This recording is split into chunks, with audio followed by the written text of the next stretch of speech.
The Johnson Wax Program with Fibber McGee and Molly.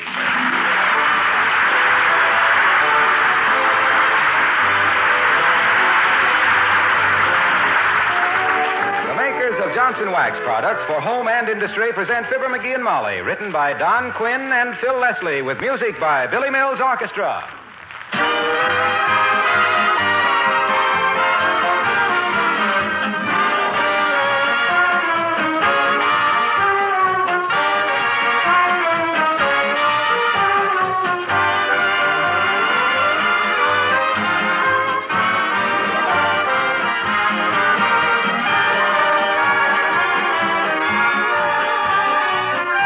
When you meet an old friend, you give him a friendly smile and a hand clasp.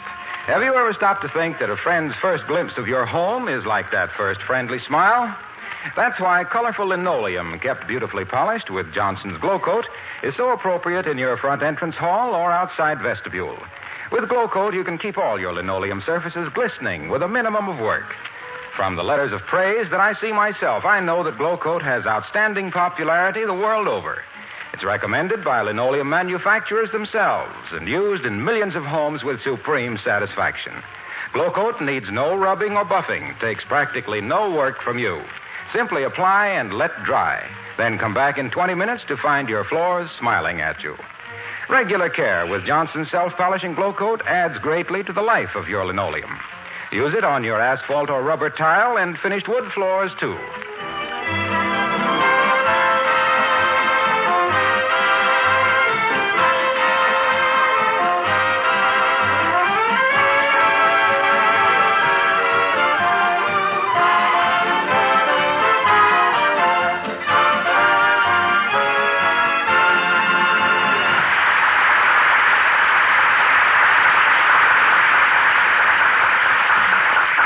Well, the people at 79 Wistful Vista bought a car a few weeks ago, and it's just been delivered. And the master is at this moment offering to tutor the little woman for her degree of FSD, front seat driver. As we meet, Fibber McGee and Molly.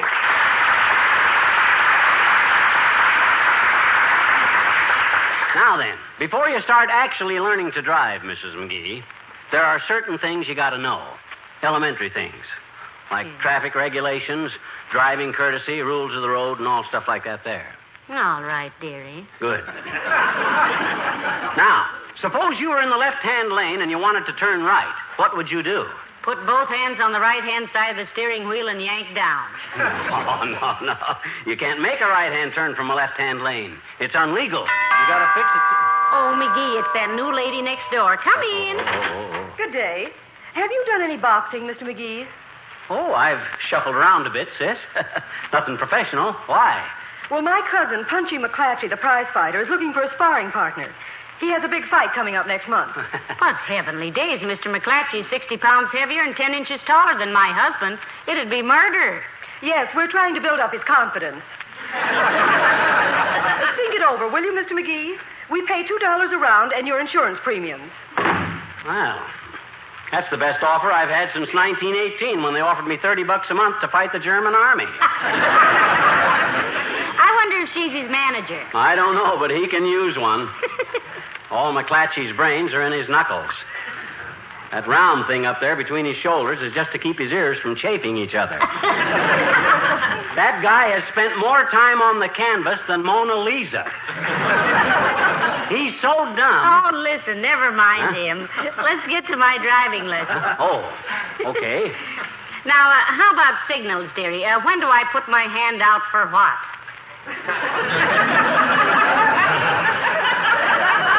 Look, Tootsie, you're a woman. Thank you. And after I teach you to drive, you'll be a woman driver. Yes? And women drivers aren't supposed to know about signals. It ain't expected of them. When a woman driver sticks out her hand, it's because, A, she wonders if it's raining, B, she's got a new diamond ring, or C, her nail polish is still wet. Now, just a minute, McGee, I've known some pretty good women drivers. There isn't a man in Wistful Vista who drives as carefully as Mrs. Carstairs. Carsty? Why, certainly. I rode downtown with her yesterday, and she stayed right in the safety zones all the way. Well, this may take a little longer than I'd planned. Now, look, the first thing you do when you get into a car is... Come in. Oh, hello, Dr. Gamble. Hello, Molly. And good day to you, Moose Jaw. Am I interrupting a family tete-a-tete or something? No, McGee's just started to teach me to drive, Doctor. Yeah, we're starting from scratch, Arrowsmith. If you'll take a look at our fenders at the end of the week, you'll see what I mean. I am very sorry to hear about this, my friends, although you will probably be interesting case histories for my book. Heavenly days, Doctor. Are you writing a book? Yeah. He's writing a book entitled How to Remove Tonsils or I'd Cut Your Throat for $100. No, I am preparing a semi-scientific work on the effect of the internal combustion engine on the human race. Oh. How the automobile has changed our lives from the standpoint of health. Yes, it's been a wonderful thing, hasn't it? Gets the doctors to their patients so much faster. That is a minor point, my dear. The human body, such as it is, was designed to function best when man walked on all fours with the internal organs suspended from the spinal column. Then man started walking upright because, I suppose, he found he could get into telephone booths better that way. No. He quit walking on all fours, Doc, because stuff kept falling out of his coat pockets. That's an interesting theory, Mouseface. Anyway, no sooner had men learned to walk upright than some practical joker invented the automobile. Yes? And now any person who takes a long walk in the woods is considered a tramp, an eccentric, or just plain stupid. When did you take your last walk in the woods, Doctor? Yesterday afternoon. My car broke down and I had to hike 4 miles to a filling station. It was horrible. Yeah. I'm afraid you're just a horse and buggy doctor at heart. And you could sell the buggy and just be a horse doctor.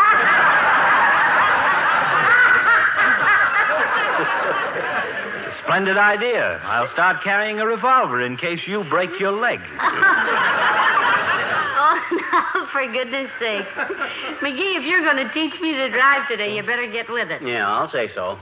I will if this gabby old dreamer will go away. You mean, my dear, that you're actually entrusting life and limb, if you'll pardon the expression, to this lead-footed linthead? Say, he's a good driver, Doctor. Back in Peoria, he always used to take me for rides. Oh, I'll say.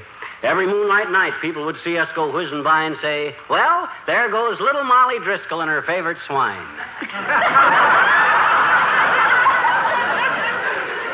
No, not swine, dearie. You mean swain. I do? I thought a swain was one of them long-necked birds that swim in the pond at the park. That, my ignorant little Audubon, is a swan. Why, certainly. Oh, yeah, don't give me that stuff, kids. A swan is a Hindu fortune teller. You're thinking of a swami. Is he really, Doctor? You know, I always thought a swami was kind of an Italian sausage. That is salami, and as far as you two fugitives from Guffey's Third Reader are concerned, Noah Webster lived in vain. Well, if you're so smart, what did I say wrong in the beginning? You said swine when you meant swain. And a swine is a hog, and a hog on the road is a road hog, and accept my apologies. You were right in the first place. Dr. Gamble, you have insulted me under my own roof. Take your hat, sir, and go. I wasn't wearing a hat. Wear one of mine. Where is it? Right here in the hall closet? No!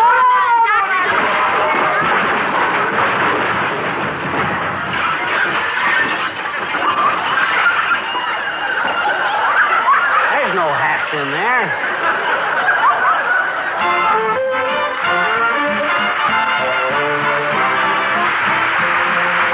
Joey Mills and the orchestra and What I Did.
through with this, dearie, maybe it'll take weeks to teach me to drive. Ah, Pata, I'm a born teacher. You know that. Yeah.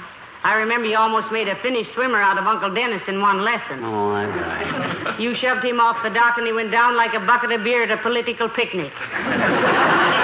Well, you can't teach a guy to swim when he's got the hiccups. Every time he'd head for the dock, he'd hiccup and shoot himself back 5 feet. Hey, that reminds me. Did I fill the car with gas? Well, you went down to the filling station this morning. Well, I hope it runs okay. That cheap gas ain't much good. Well, then why do you buy it? Don't cost as much. Oh? Besides, he don't usually have much of the high-test stuff. You know what he says when I ask him how the good gas was holding out? What did he say, she asked, jabbing the parson slyly in the rib. He says he can fuel some of the people some of the time and some of the people all the time, but he can't fuel all the people all the time. Don't you get it, Molly? It's a play on words. I says fuel instead of fool, and that's... Ain't funny, McGee. Oh. That's strange. It's one of my Standard Oil jokes. Well, throw a wrap over your soft shoulders and danger's curves, Tootsie. I hear the call of the open road. Well, you go get the car started, dearie. I want to run upstairs and get my coat. Okay, Mommy. All right. Now, let me see. What do I need? Road maps, driver's license, identification. In a show like this, there's bound to be cop trouble. Guess that's everything. Nice day. That's a pretty good-looking bus we got at that. It ain't as long as Carstairs' limousine, but it's a heck of a lot higher. Besides, it's... Hey, what are you doing in my car, lady? Oh, isn't any lady, I bet you. It's just me. Oh, hi, Teeny. What are you doing in there? Oh, just playing, mister. Oh. I was pretending I was Joan Crawford, and my chauffeur was driving me to the studio to make a picture with Van Johnson and Clark Gable, and they were having a fight to see who would kiss me. And who did, sis? Robert Walker. Van Johnson, Clark Gable, and Robert Walker, eh? Well, who do you like best? Roy Rogers. You're kind of playing the field, aren't you, sis? Well, mister, when one is in the public eye, one must be romantic. Mm-hmm. One must all... Hey, mister, you think I'm a good type for movies, do you, Yes, I do, sis. Gee, honest, mister? Mm-hmm. How do I do it, How do I get in the movies? Oh, you mean you want to be an actress? Sure. I want to have a lot of pretty clothes and have little thin eyebrows and be a pinup girl. And when the war's over, I'll travel all over. Hey. When the what? When the war's over, I'll travel all over. Hey, where you been, sis? The war is over. Yeah? You tried to get a hotel reservation lately, mister? Oh, no, but gee whiz. And when the war's over, I'll travel all over Europe and Indiana and take a suite at the Waldorf Astoria. Sweet. You'll take a suite. Okay, Roy Rogers. And then... Now, look, sis, I don't like to be a barnacle on your dreamboat, but I got to use this car, you see. Would you mind climbing out of there? Where you going, mister? Where you going? I got nothing to do. I can go with you, I bet you. Well, you sure you can if you want to. I'm just taking my wife out for a driving lesson. Well... I says I was just going to take my wife out for a driving lesson. Oh, boy. That's all, brother. Let me out of here.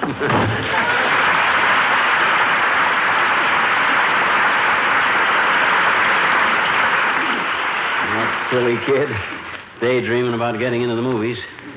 Hey, that reminds me, that casting director at 20th Century Fox never did mail my photographs back. He sent return postage on them, too. Who are you talking to, McGee? Huh? Oh! Myself, I think. A little girl from across the street. You ready for your first driving lesson, kiddo? I am. Okay, get in. Now then, the first thing you do is insert the key in the ignition. Well, that doesn't seem very complicated. Then you step on the starter, see? Like this. Doggone it, what do you suppose? Well, now, when I rode with Dr. Gamble the last time, he turned the key in the ignition. Oh, yeah. Now, that's very clever of you, my dear. I just wanted to see if you were paying attention. Certainly we turn the key, like this. Then we step on the starter. Well, what's wrong? We're not moving. I haven't put it in gear yet. You see this lever here? Yes. That's the gear shift. Yes. Here's low, here's second, and here's high. High. This is reverse up here. When it wobbles like this, it's in neutral. Well, let's drive with it in neutral for a while till I get used to it then. You can't drive a car with the gears in neutral. Well, then what do they have a neutral gear for? That's for when you're not driving. That's ridiculous to put a gear on a car to use when you're not driving. It ain't to use when you're not driving. It's when... Look, when it's in neutral, it's not in gear. When you put the car in... You can learn all that stuff later. Now watch carefully. We're ready to go. I put it in reverse, like this. Just ease it in gently. Yeah. Dead rat. Aren't you supposed to do something with the clutch or something first? Ah, now you're catching on. You're absolutely right. Depress the clutch pedal.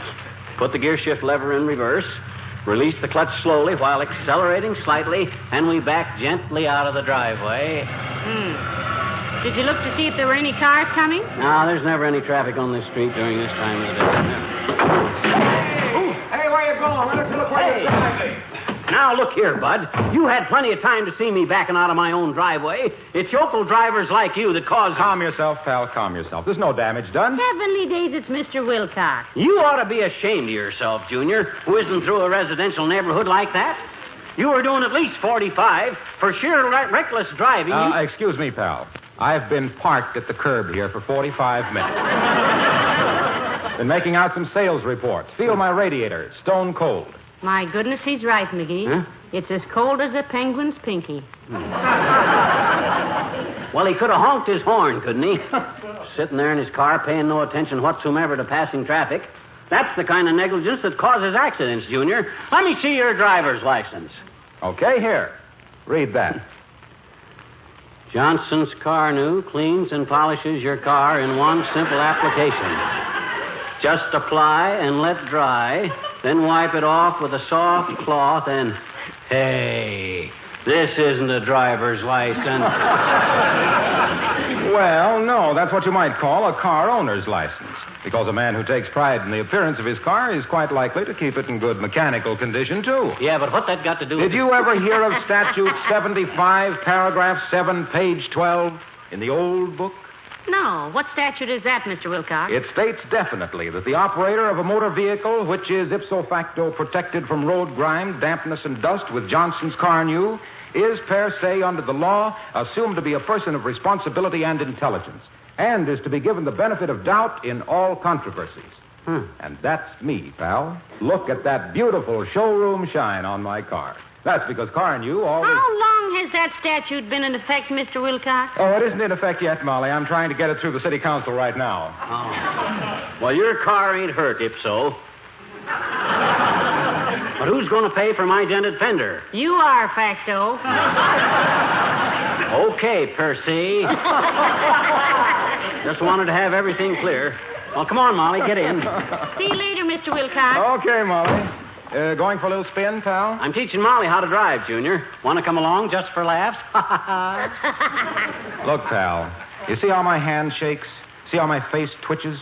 Have you noticed I have a slight limp? Yeah, what's the matter with you? I taught my wife to drive 6 months ago. Oh. I never got over it. How'd you hurt your foot? I kept sticking it through the floorboard and burning it on the engine. See you later, pal.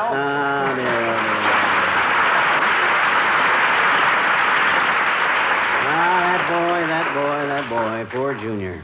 I'd be nervous, too, with a man from the finance company in the back seat. Shall we go, Molly? Yes, let's. Let's. I'll just drive around the quiet streets first, Molly. We can try out in downtown traffic later on. Now about emergencies. What would you do if a big 10-ton truck should shoot out in front of you? Scream and scrounge down on the floor. No. I mean if you were driving. Oh, scream and jump over into the back seat. Well, we'll take that up later. Now, when I... McGee. Hey. Listen. I hear a siren. Yeah. Must be a fire someplace. Let's go see this. Huh? Let's go see, huh? Where's the siren? Up ahead? I can't tell. Listen now. No, it's off to the left there, isn't it? No, I think it's over to the right. But we'll find it. I haven't chased a fire engine in years. Hang on, baby. Here we go. Yeah, come on.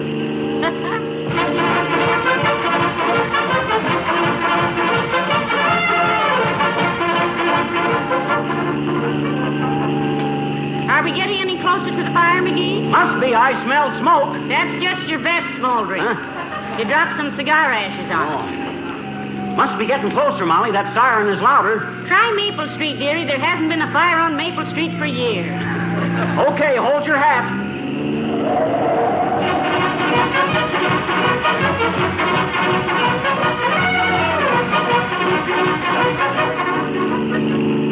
Well, that was a wild goose chase if I ever was in one. And I was just now. Must be an awful big fire someplace, though, even if we couldn't find it. Hey, you know what? I can still hear them sirens. Listen. Don't look now, dearie, but the long arm of the law is with us up to the elbow. All right, Mac. Where's the fire? We don't know, Bud. We've been looking all over town for it. Did you hear all them sirens? The siren was me, Mac. Huh? I've been chasing you for 20 minutes. You went through a red light at 14th Street. How red was it? Very red, lady. Like a sergeant's eyeballs at 5 a.m. And you passed a streetcar on the left at Oak and 12th. Oh, I had to do that, Bud. I was driving in the car tracks, and there's a switch there. I see. Well, can you explain knocking over a small banana truck at Elm and Foster? My goodness, I wish I'd have seen that. We need some bananas. You have some, lady. You have about $35 worth. They're a little bruised, but they're all yours. Now, just a darn minute, officer. Your driver's license, please. Here. It's a little ragged, but my goodness, he's had it for 13 years. What of it? He's only missed 4 renewals. Let me see your draft registration card, please. Oh, flattery. No, ma'am, O'Reilly.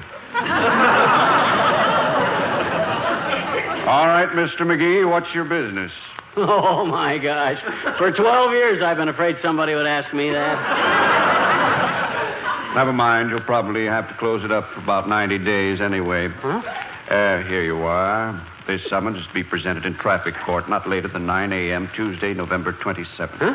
And it's been grand meeting you both. Good day. Hey, Molly.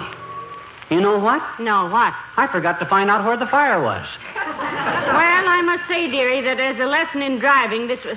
Oh, there's Mayor Latrivia. Mr. Mayor. Oh, hi, Latrivia. You're just the guy I wanted to see. Hello, Molly. Hello, McGee. What's the matter? McGee just got a citation, Your Honor. Yeah. Well, congratulations, McGee. You certainly waited long enough for it. What's it for, the Battle of Chateau Thierry or Belleau Wood? It ain't an army citation, Latrivia. One of your cops just give me it. Here, look at it. You seem to be charged with everything except fratricide, arson, perjury, and jury tampering. What do you want me to do about this, McGee? I want you to fire that cop. I want him transferred so far out in the sticks he'll have to trap muskrats to keep busy. What did he do? He gave us a summons. That's what he did. Was he rude about it? He was so darn polite, he made my blood boil. Don't he know how to act like a cop? Don't he ever go to the movies?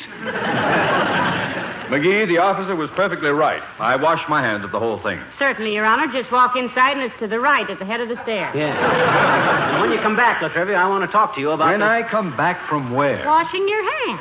I'm not going to wash my hands, Mrs. Oh, McGee. now if you're afraid of soiling our guest towels, Mr. I'm Mayor. not afraid of soiling your towels, Mrs. McGee. I had no intention of washing my hands. Oh, you didn't. Now, look here, Latrivia. You listen to me, McGee.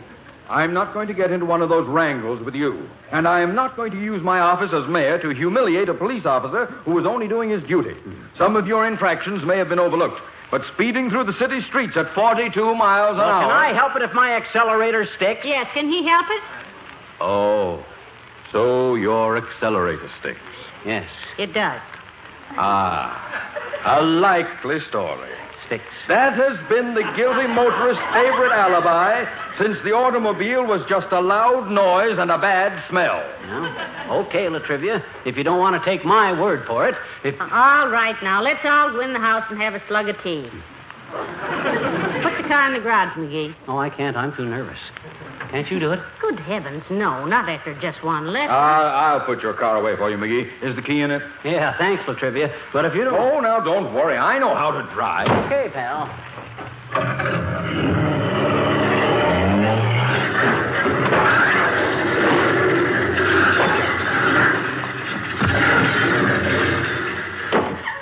Heavenly days.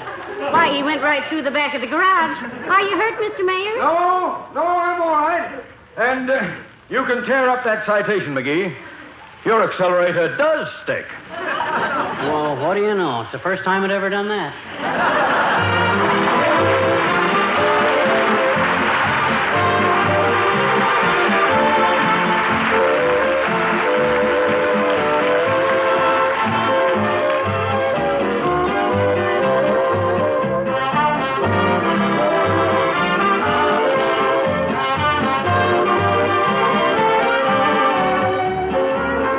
You know, there are so many extra uses for Johnson's wax, we're apt sometimes to forget that its first use is to protect and beautify your floors. After all, they get the hardest wear of any part of your home. If a floor isn't beautiful, it's almost impossible to have a lovely, attractive room. On the other hand, a gleaming, richly polished floor sets off your furnishings to their best advantage.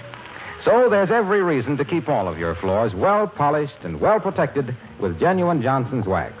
Actually, they take on greater beauty with every waxing. The tough film of Johnson's wax seals the pores of the wood against dirt and moisture, protects the finish itself, and thus saves costly refinishing. Now, you needn't re-wax the entire floor. You can touch up as often as necessary those areas of extra heavy traffic, such as doorways and the entrance hall. And remember also that a Johnson waxed home is a clean home, and a clean home is more healthful.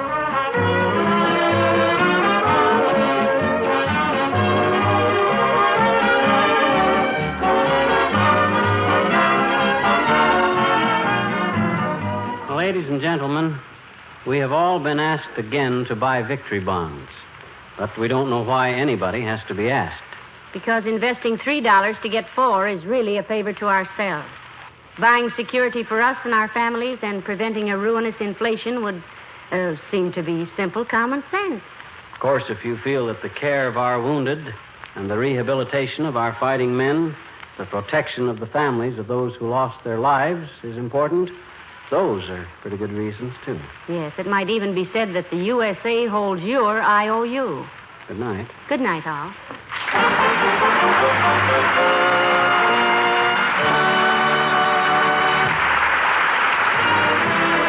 This is Harlow Wilcox, speaking for the makers of Johnson's Wax products for home and industry, inviting you to be with us again next Tuesday night. Good night. This is the National Broadcasting Company.